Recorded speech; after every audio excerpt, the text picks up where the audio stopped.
கிராமத்துல வீடு பாக்குறேன் தான் நான் வரல, எனக்கு இஷ்டம் இல்ல. இப்ப திடீர்னு வந்து இப்படி சொன்ன என்ன அர்த்தம்? இல்லடா, நான் யோசனை பண்ணி பார்த்தேன், எனக்கு இதெல்லாம் சரிப்பட்டு வராது. அப்ப இந்த டிஸ்டர்பன்ஸ் எல்லாம் என்ன, நான் எப்படி சந்தோஷமா இருக்கேன், நான் கடைசி வரைக்கும் அங்க இருக்கணும்னு நான் இருக்கிறேன். இத்தனை கஷ்டப்பட்டு எல்லாம் தேடிட்டு இருக்கு, திடீர்னு வந்து வரலைன்றாங்கன்னு ஷாக் ஆயிடுச்சு.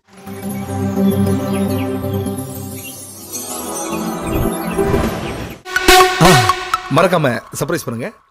ரமேஷ், ஏமா ஹாப்பி பர்த்டேடா. போய் நீ மாட்டு பொங்கலா?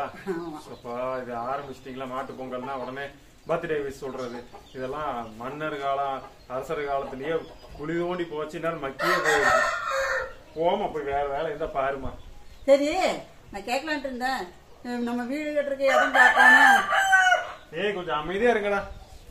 ஆமா, வீடு கட்டுறதுக்கு இடம் பார்க்கணும்னு சொன்னீங்கல்ல, நான் ஏதாவது பழைய வீடு பார்த்தா இல்ல ஏதாவது பாத்தியா? பேசிட்டு தான் இருக்கிறேன், அதான் தினம் பேசிட்டு தான் இருக்கிறேன். இது ஏன் இப்ப என்ன திடீர்னு கேக்குறேன்? கிராமத்துல வீடு பாக்குறேன் தான் நான் வரல, எனக்கு இஷ்டம் இல்ல. ஏமா இப்ப வந்து திடீர்னு இப்படி இப்ப சொல்றேன், இது மெனக்கெட்டு உக்காந்து தினம் ஒரு 10-15 போனாவது பண்ணிட்டு இருக்கிறேன்.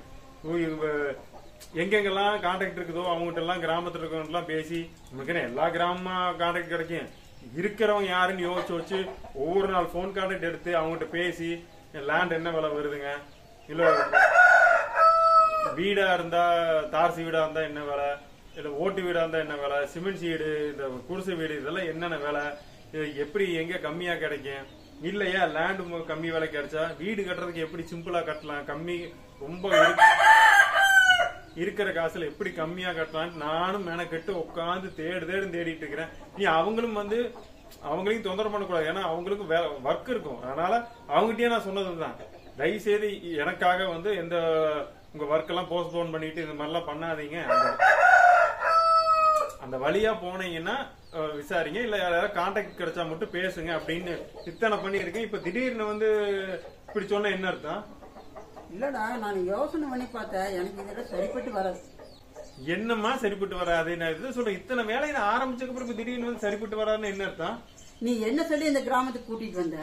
உனக்கு கிராமத்துக்கு போனா நிம்மதி கிடைக்கும், சந்தோஷமா நல்லா ஜாலியா இருக்கலாம், நீயும் சரி டாமியும் சரி எந்த தொந்தரவும் இருக்காதுன்னு சொன்னீங்க. இப்ப இந்த கிராமம் பாரு, பின்னாடி சத்தம். இவன் சத்தமா? இவன் சத்தம் இல்லடா, பாட்டு சத்தம் கேட்டுட்டே இருக்குது.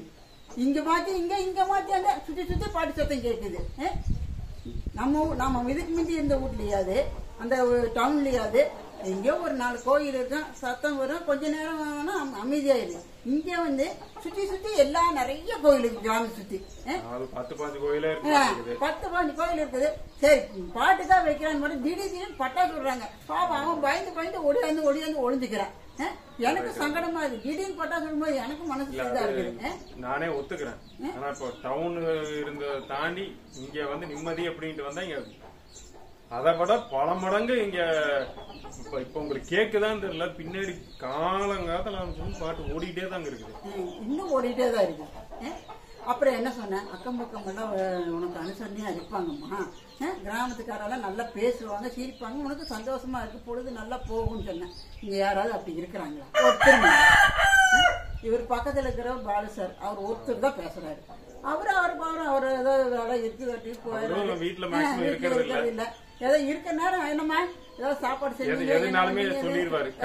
சொல்றாரு, கரண்ட் இல்லைன்னா கூட போன் பண்ணி கோபி சார் கரண்ட் இல்லைங்க அப்படின்ட்டு, இல்ல தண்ணி வருது எதுனாலுமே அவர் ஒருத்தர் சொல்றாரு. ஏதாவது முன்னாடியே செஞ்சு வச்சுக்கணுமா அவரு சொல்றாரு, இல்லன்னா கரண்ட்டுக்கு பவர் கம்மியான ஒருத்தர் இருக்கிறாரு, வேற யாரு இங்க எனக்கு அனுப்பிச்சு. சரி நாமளாவது சரி வழிய போய் பேசலாம்னா பேசுறாங்களா? ஒருத்தரும் பேச மாட்டேங்கிறாங்க. ஏன் அங்க நம்ம சந்தைக்கு போறோமே, அங்க பாத்துருப்பீங்களே, நிறைய பேர் காட்டலது சந்தையில போன ஒரு 4-5 பேர் நல்லா தான் பேசிட்டு இருக்காங்க. நல்லாதான் பேசிட்டு இருக்காங்க. எங்க நாம வாரத்துக்கு ஒருக்க சந்தைக்கு போனா ஒரு 10 நிமிஷம் 1/4 மணி நேரம் தான் பேசுறோம். இப்ப வேலை மிச்ச வீட்டுக்குள்ளதான் நான் இருக்கிறேன், வீட்டுக்குள்ள சும்மா தான் உட்காந்துருக்கிறேன். எனக்கு பேச ஆளே இங்க இல்ல. நான் எவ்வளவு இதா இருக்கிறேன், நான் கஷ்டத்துல இருக்கிறேன். சரிம்மா, அதுக்காக வந்து இப்படி சொன்னோம்னா ஒரு இடம் மாதிரியே ஒரு கிராமம் மாதிரியே எல்லாரும் இருப்பாங்கன்னு சொல்ல முடியாதுல்ல. சரி நீ அப்படியே சொல்ற. சரி நாம இப்ப சரி நீ சொல்ற மாதிரி வேற இது ஊருக்கு போறேன்னு வச்சுக்கோ, ஒரு வாடகைக்கோ இல்ல போக்கியத்துக்கோ போறேன்னு வச்சுக்கோ, அங்க இது மாதிரி ஏதாவது டிஸ்டர்பன்ஸா இதா இருந்தா சரி ஒரு வருஷமா இல்ல 2 வருஷமா இருந்துட்டு நம்ம வேற வீட்டுக்கு மாத்திடுவோம். ஆமா. ஆனா நம்ம இப்ப போறது என்ன, நிரந்தரமா ஒரு வீடு, நம்ம சொந்த வீடு. சொந்த வீடுக்கு போகும்போது நம்ம காலி பண்ண முடியாது. நம்ம சந்தோஷமா இருக்கிறது அங்க போறோம். அப்ப இந்த டிஸ்டர்பன்ஸ் என்ன, நான் எப்படி சந்தோஷமா இருக்கேன், நான் கடைசி வரைக்கும் அங்க இருக்கணும்னு நான் இருக்கிறேன். அது புரியுது. நான் அதுக்கு ஏத்த மாதிரி தான் தேடிட்டு இருக்கிறேன்.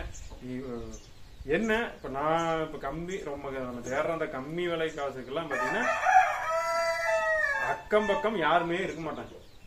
அது பரவாயில்லையா? அது பரவாயில்ல. ஏன்னா ரொம்ப தள்ளி இப்ப இங்க ஒரு வீடு இருக்குன்னா ஒரு 50 மீட்டர் 100 மீட்டர் தள்ளி தான் ஒரு வீடு இருக்கும். இல்ல அப்படி இல்லாம கூட இருக்கலாம். ஆனா ஒண்ணு நீ சொன்ன பாயிண்ட் எனக்கும் அதுதான். இந்த பட்டாசு வெடிக்கிறது, இந்த பாட்டை சுத்தி பாட்டை போட்டு கொளுத்துறது, இப்ப உங்களுக்கு வீடியோ எடுக்கும் போதே சவுண்ட் கேட்டிருக்கு. இந்த சவுண்ட் இல்ல, நம்ம கோழிகளோட சவுண்ட் இல்ல, வேற சவுண்ட் எல்லாம் கேட்டிருக்கு. இந்த மாதிரி தொந்தரவு இல்லாத இதுதான் நானும் தேடிட்டு இருக்கிறேன். ரொம்ப அவுட்டர் தான், நம்ம கொடுக்கற காசுக்கு அவுட்டர் தான் கிடைக்கும். பாக்கலாம், அங்க போலாம். நானே எல்லாம் விசாரிக்கிறேமா, அந்த மாதிரி இருக்கட்டும். ஒருவேளை அங்க போய் அந்த மக்கள் வந்து நம்மகிட்ட பேசி பழகினாங்க, அது ஓகே தானே? நிம்மதியா இருக்கும். எனக்கு திடீர்னு வீடு நான் கேக்குதுங்களா, இப்ப இத்தனை கஷ்டப்பட்டு எல்லாம் தேடிட்டு இருக்கு, திடீர்னு வந்து வரலைன்னாங்கன்னு ஷாக் ஆயிடுச்சு. நான் எல்லாமே பார்த்துதாமா போவேன், ஒன்னும் வரி பண்ணிக்க வேண்டாம். நானும் இன்னும் அடுத்த வேலையெல்லாம் நிறைய தேட வேண்டிய வேலை, நிறைய விசாரிக்கிறது நிறைய இருக்குதுங்க. இது எல்லாமே 1 by 1 அப்டேட் வரும். தொடர்ந்து பாருங்க. எல்லாருக்கும் மாட்டுப் பொங்கல் வாழ்த்துக்கள்.